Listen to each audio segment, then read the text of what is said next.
Smackdown. It happened. Do I care? Kinda. Did I like it? No. Hell no. I did not like SmackDown.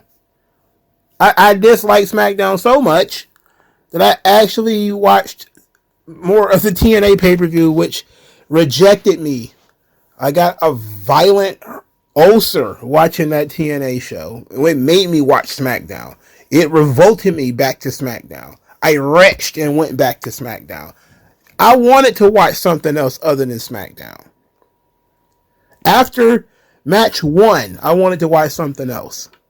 And I was like, yes, there is something else on. And then I saw it was TNA. And I was like, let's push through it. And then it was Moose. And I was like, oh my God, no. So here we are watching SmackDown again. So let's talk about it. Jimmy Uso came out to talk about his own future. Says that he's out there by himself with one big toe. Says that he watched his family be dominant since childhood. He's proud to be a part of that. Proud to watch Roman and Solo and Jay grow, even though he doesn't agree with what Solo's doing. Says that, but what next about him? He talked about all the titles he could win as a solo act, because he's still a solo wrestler.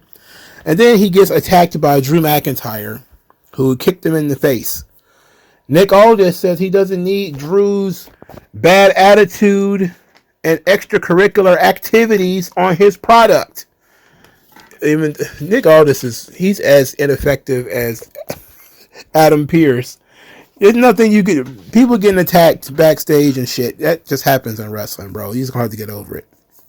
So that's that. Match 1, Tiffany Stratton loses to Mia Yim.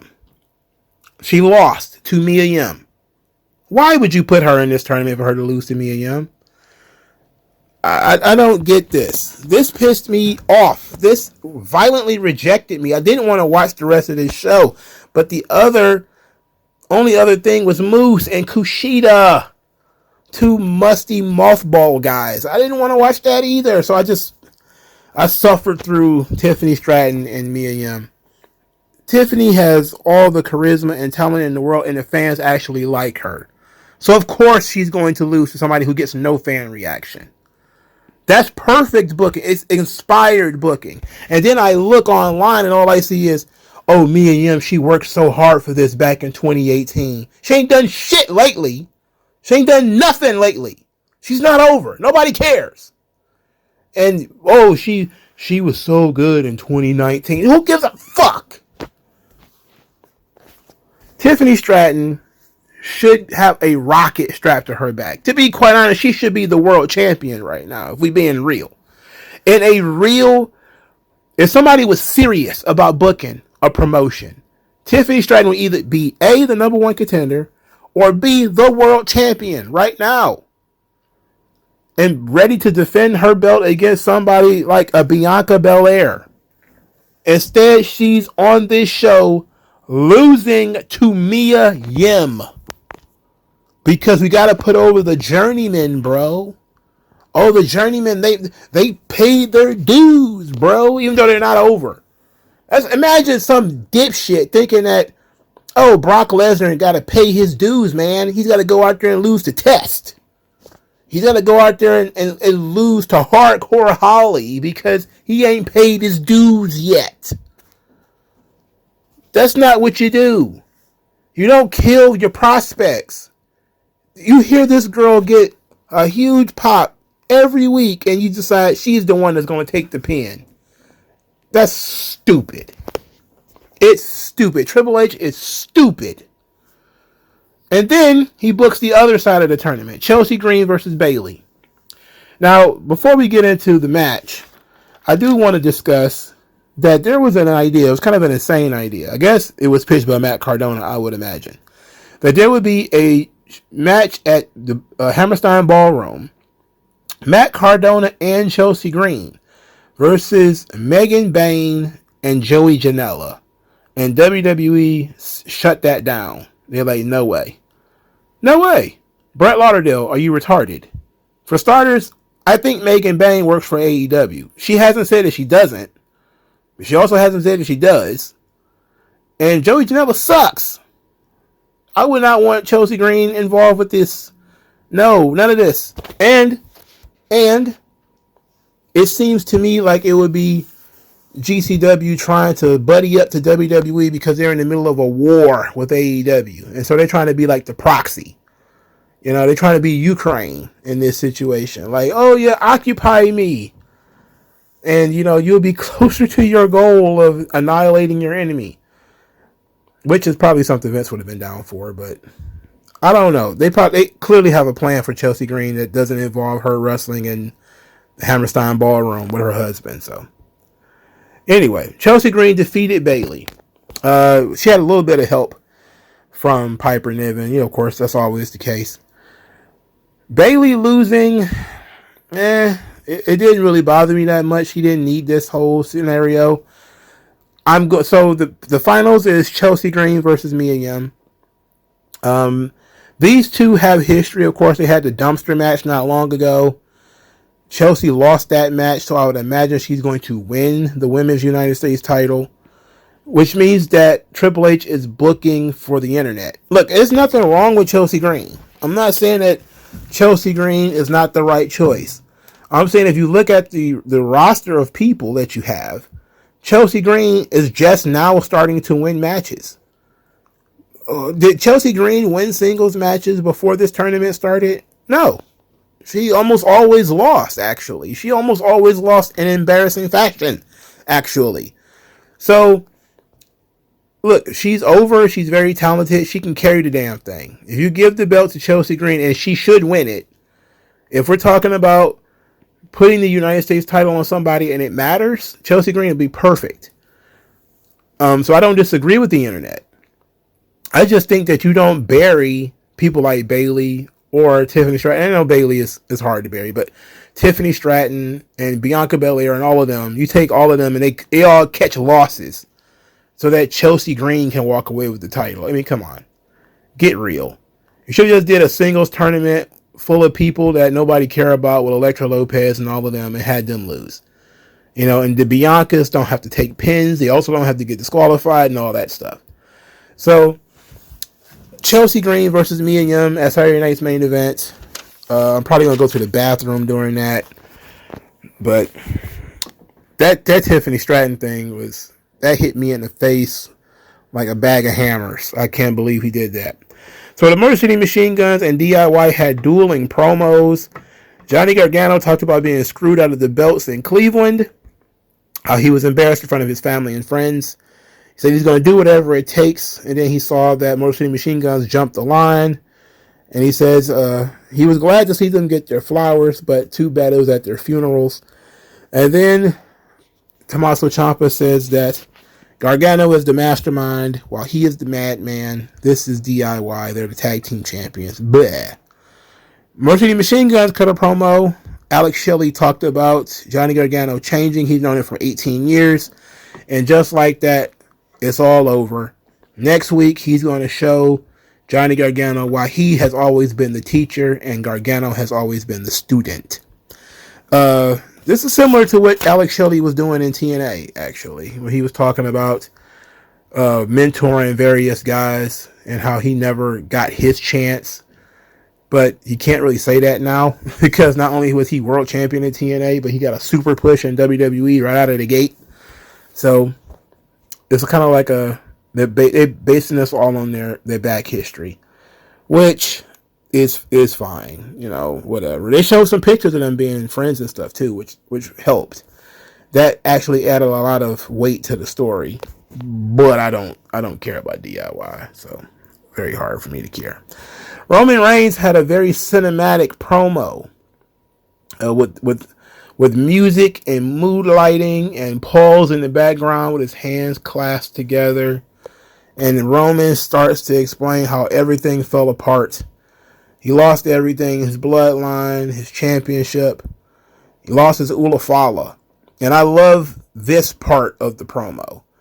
When he talked about with the Ulafala, and he said that he earned it. It wasn't given to him. It wasn't a gift. He earned it. His father and his uncle put it on to him because he is the man that's carrying the family forward. It's a responsibility only he can have. And then he challenged Solo Sikoa to tribal combat, and I was like, oh my God. January 6th on Netflix. Tribal combat, Solo Sikoa versus Roman Reigns. And he said this is going to be the beginning of him taking back his Ulafala, and then he's going to take back his bloodline and take back his championships. Oh my word. The meaning of the Ulafala matters. That's fantastic. It fits the story. It really elevates the item because we know it has legitimate weight. The fans already care about it because they already care about this angle. The people are already over. The issue we got is tribal combat. It doesn't have a good connotation to it. Hopefully this is better, but I always said that they needed to have the singles match between Roman and Solo, and that was the next step. And I'm okay with it. And putting it on Raw is a good idea. It's a smart idea to put that on the launch for Monday Night Raw and not try to drag it for the pay-per-view. So go ahead, do it, get it out of the way. It's probably going to be the end of Solo Sikoa's push as the main event star. And more than likely, I'm going to say it's a solid 80% chance that The Rock shows up. Now, I know we talked about The Rock showing up at Survivor Series, but they're going to throw everything at this Netflix special. At least the first episode, maybe the first two. They're going to throw a hell of a lot at this show. And so I can almost guarantee you they're going to want it to end the show with The Rock. And The Rock coming out, it's supposed to be January. You got 3 months to get running into WrestleMania. They got a Saturday night's main event not too long after that, if I remember correctly. And then you're going right into the Rumble on the 1st or the 2nd or something like that of February.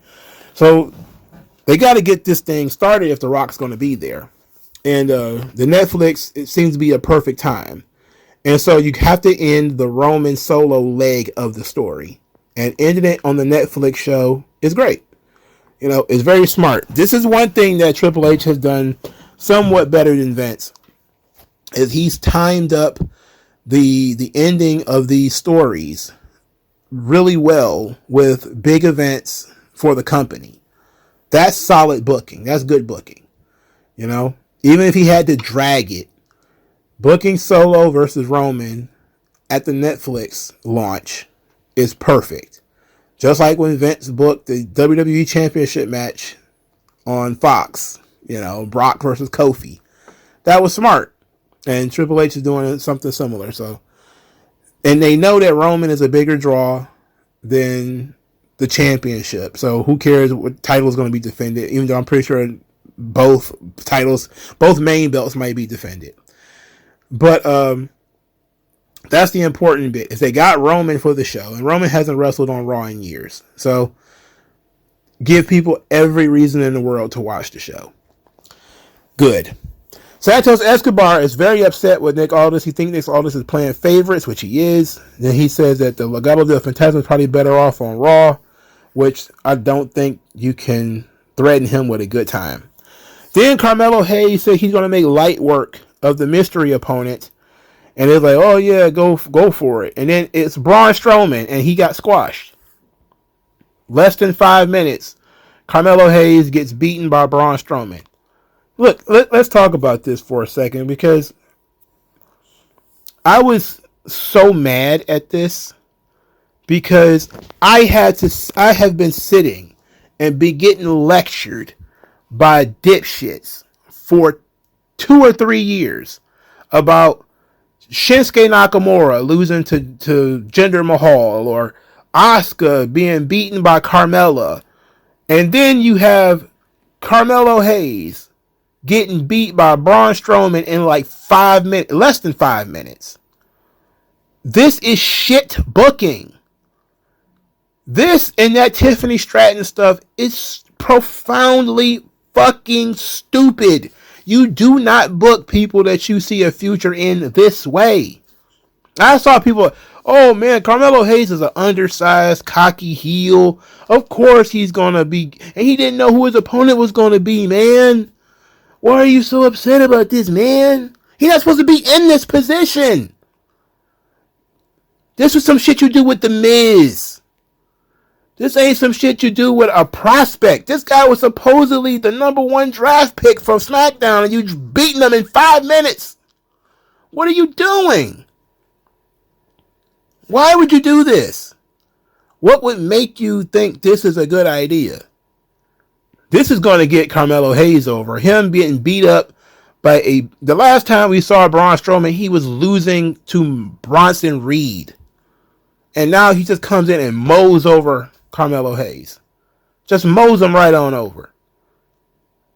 Okay, fine. Whatever, man. Look, I've said it before. I'll say it again. Triple H hates these kids, man. He absolutely hates these kids.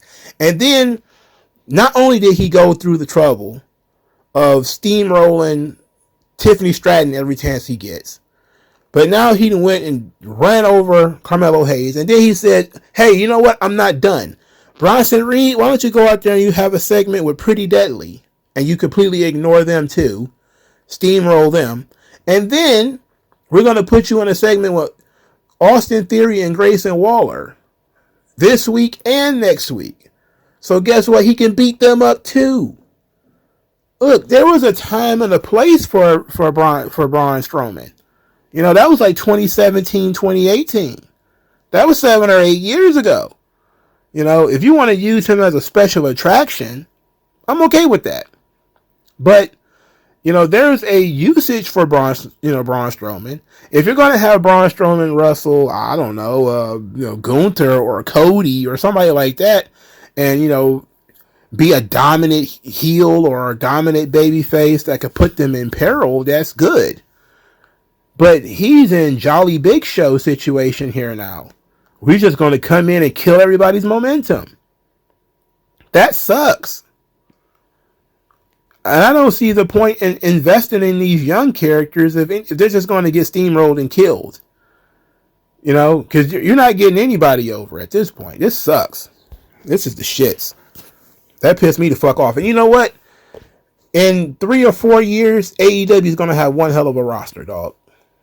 If they can hang for 3 years or so, and this stuff keeps up the way that it is, I don't see why Carmelo or Tiffany or 90% of the people who are in NXT right now will stick around. There is no daylight for any of these people at this point.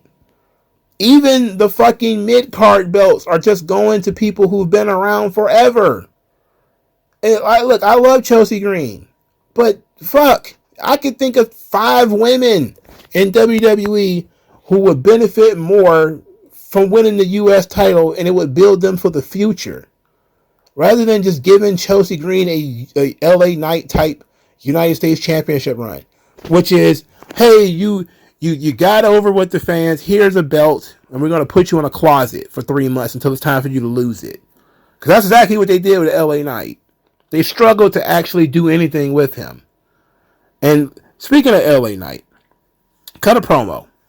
Says that he always handles his business and only his business. Says that he got no love for the Anoa'i. He got no love for that family, except Jay. He said yeet. Then he says that Solo's red necklace is in the way of his gold belt. And now he's got a problem. So we had the third match on the show was LA Knight versus Solo Sikoa. The match was okay, actually. It wasn't the best match in the world. I'm not sold on LA Knight having classic matches, and I don't need that from him. So they're serviceable matches. And Solo was there. It was a serviceable match. Jacob Fatu then, of course, jumps LA Knight. Jacob Fatu was so excited to kill this man that he rammed him into the barricade and flipped over the barricade with him. She's just so excited to kill this guy. And so the Bloodline jumped LA Knight. They beat the shit out of him. Andrade ran to the ring. He got beat up. Apollo Crews followed suit. He also got beat up. And I was questioning what the hell Andrade and Apollo Crews was doing out there. At the same time, I had completely and totally forgotten that they beat these guys up last week because they didn't come back after they got beat up last week. Apollo Crews is going to be great on Rampage in 2 or 3 years, bro. He's going to be really having bangers on Rampage. Can't wait. Next, Shinsuke Nakamura cut a promo. Nakamura says that the feeble will no longer be heralded, that he's going to drag them into the light, broken, humiliated. And LA Knight was just the beginning. The LA Knight held something that he never deserved. And as much as I like samurais, I think samurais are very cool. Samurai Nakamura is still kind of weird to me, you know? I kind of like it, but also kind of don't. I think I've become quite jaded when it comes to Triple H's forced booking of all of these older talent like Nakamura. You know, I think that if it was a more equitable usage of some of the young talent, or if at least they were used better, I probably wouldn't be so negative on people like Mia Yim and Shinsuke Nakamura, because they're not that bad. It's just I don't care about them. And there's other people that we could be using better, and these people are getting pushed. You know, like, I don't dislike Nakamura. I've never disliked him. But if you ask me, hey, I got this slew of people and Nakamura's on the list, and you say, hey, who should be getting pushed? I would probably say, well, if you were trying to build new stars, you would have Carmelo Hayes at least in the conversation as being one of your most over talked about heels in the middle of the ring, you know, instead of being a jabroni. And I would say Nakamura would be the kind of guy that you would use to help build Carmelo Hayes. But that's not what we got here. What we got here is Nakamura being pushed as being one of the top guys, despite being surf-brained for 3 years at the very least. At least 3 or 4 years he's been surfer-brained and been nowhere near top form Nakamura. And look, at least he changed his gimmick, so that's fine. But I'm just kind of sitting here like, I don't hate this. I don't hate this guy. But he's in a spot that I think could be better used for somebody else. And I think Carmelo Hayes being one of those people is like really, it's jamming my opinion of Nakamura. Because generally, I don't think there's anything wrong with his presentation. And I don't think anything is wrong with him being a United States champion. And I don't think anything is wrong with his matches. It's just that he's been so surfer-brained for like 4 years now that I don't see rewarding him as being the right thing to do. I think that if you're having a new administration, the new administration should be pushing younger talent, especially when you're going through the trouble of bringing younger talent up. Then why are you just feeding the young talent to the people who are already there and who have been surfer-brained for 4 years? Like, what the fuck is the point of that? Why bring in new free agents?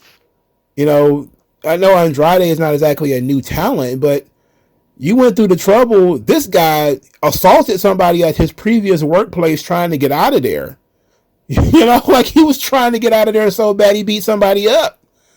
And just to come here and get beat up by Solo Sikoa in the bloodline and have what could be a great spot for him used for somebody who, again, was surfer-brained for 3 years, that's weird. I don't think any booker would sign huge free agents and then not use them, or bring up hot young prospects and then bury them. Like, I don't see anybody that would have done that, and it wouldn't make sense for anybody to do that. And it only makes sense because people like Triple H for some reason. It's the Papa H syndrome. They're brain dead. Let's just move on. Candice LeRae mocks Tiffany Stratton for losing. Then she lets Nia Jax know she got her and Nia a tag team championship match for next week. Now this brings us to the decision that Adam Pearce made, because he says that because Jade Cargill is, I meant Nick Aldis, by the way, that because Jade Cargill can't wrestle and they don't know who attacked her, he was going to strip Bianca of the tag team championships. But then Naomi stepped up and said, no, don't do that. I will take Jade's spot as the tag team champion. And she said, well, this it's been done before, because they did do it before.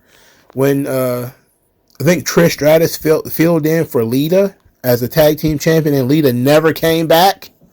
She never came back, by the way. What happened to Lita? We don't know. She never came back. It's like trying to figure out what happened to that top rope when Finn Balor fell off of it. Why did Lita leave? Why didn't she never come back? Anyway, so Naomi and Bianca Belair are the tag team champions now. And they're going to wrestle Nia Jax and Candice LeRae. Now, Naomi. Now, here's some weird stuff here. The weird part to me is when Nick Aldis said he was going to strip the championships from Bianca. Naomi was very quick to jump in and offer her services as a fill-in for Jade Cargill. They explained that this was not the first time something like this has occurred, and it did happen before. It happened with Trish Stratus and Lita. I believe it was Lita and Becky Lynch that won the tag team titles. And then Lita went down, never to return, by the way. What happened to Lita? Is she still alive? In kayfabe, did she get eaten by iguanas or something? She never came back. She never came back.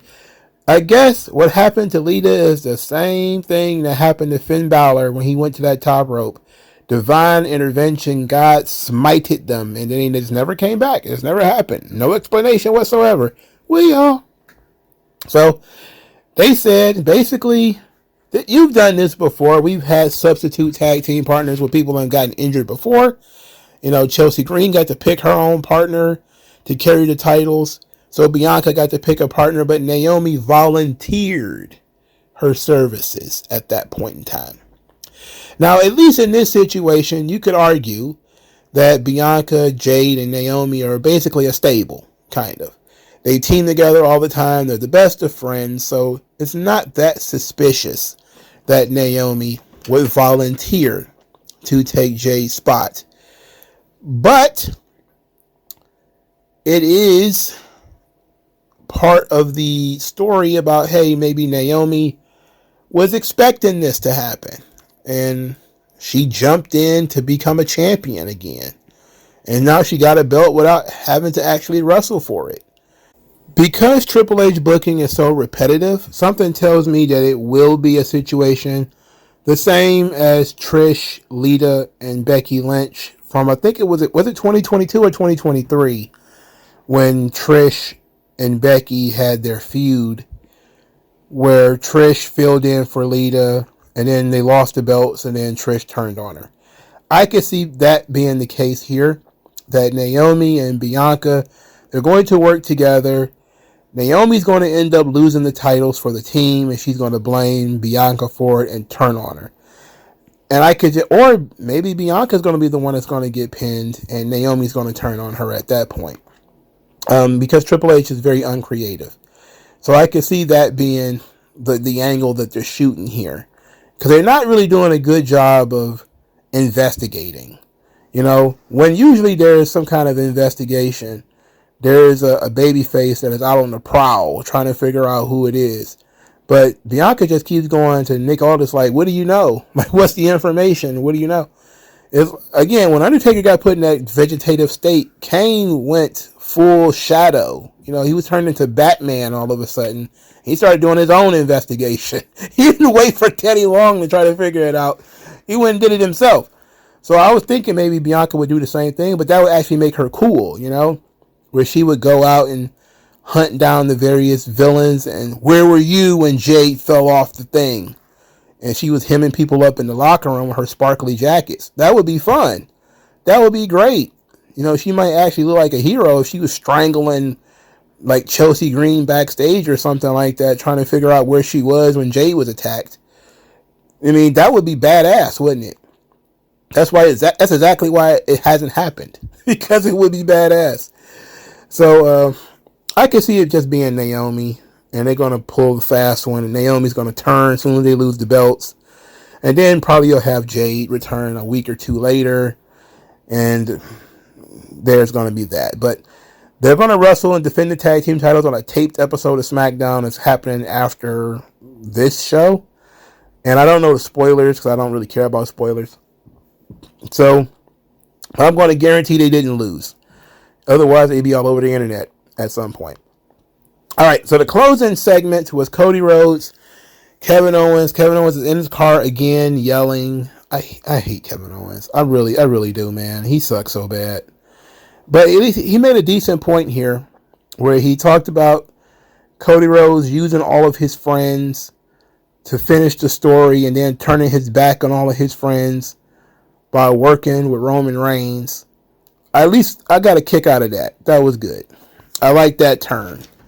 And then he says that he had to go further by saying that he's a bad friend, he's a bad brother, he's a bad son.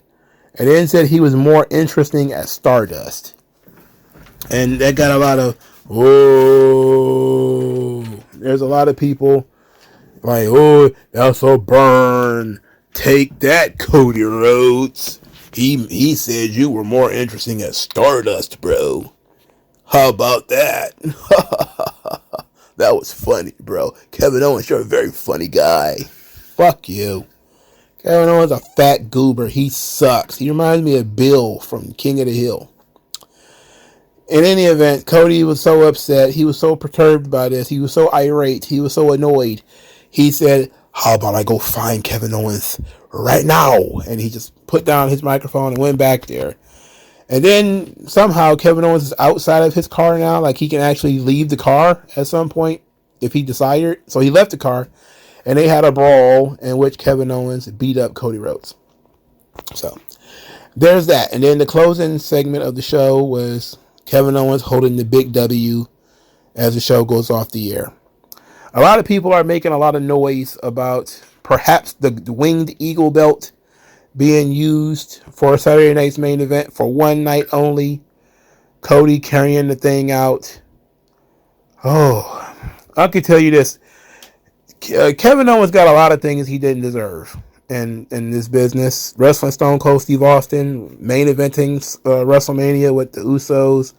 He got a lot of things he didn't deserve. It's crazy that he would get rewarded at the worst point in time in his career. When he was legitimately doing great stuff, he got good rewards. He got to beat John Cena. He got to be the Intercontinental Champion. Had a decent feud with Dean Ambrose. But for like the past 4 or 5 years, he's just been getting rewarded for being wildly mediocre. And it's been a big head scratcher because it's like the more mediocre and lame he gets, the more successful he gets. And I say all that because he's going to be in close proximity to the Winged Eagle, if that's what it is. But why would they tease anything else? You know, like if they weren't teasing the Winged Eagle, why would they tease anything else? My issue with the Winged Eagle thing isn't just that Cody doesn't deserve to carry it. It's that they're constantly playing to people my age. Like the Winged Eagle belt means something to me. You know, it's something that I grew up with. If you're in your 30s and 40s, that belt means something to you. If you're 15, you've never seen that belt outside of if you watch some stuff on the network. You don't have that much of a attachment to it. So it's just like a quick custom change for like little to no reason other than to pop the 40, 50-year-old crowd. You know, and I will pop it when I see it. But then I'm going to realize that it's being held by Cody Rhodes and Kevin Owens. Cody Rhodes I don't have a problem with. But Kevin Owens, fuck. Get bent. All right? Just eat my shorts. That's my thoughts on that. But I don't have a problem with Cody being able to carry the Winged Eagle belt for one night. You know? The big W is going to be right back, so it is what it is. I would have a problem if Kevin Owens won it. That would be a huge problem for me. But honestly, I'm at the point now where I kind of think he might win it. But that shot at the end of SmackDown almost guarantees that he won't win it. So, Wayne Deagle, they're going to taint it by putting it in this match, but whatever. Let me know what you guys think, and I'll talk to you folks later.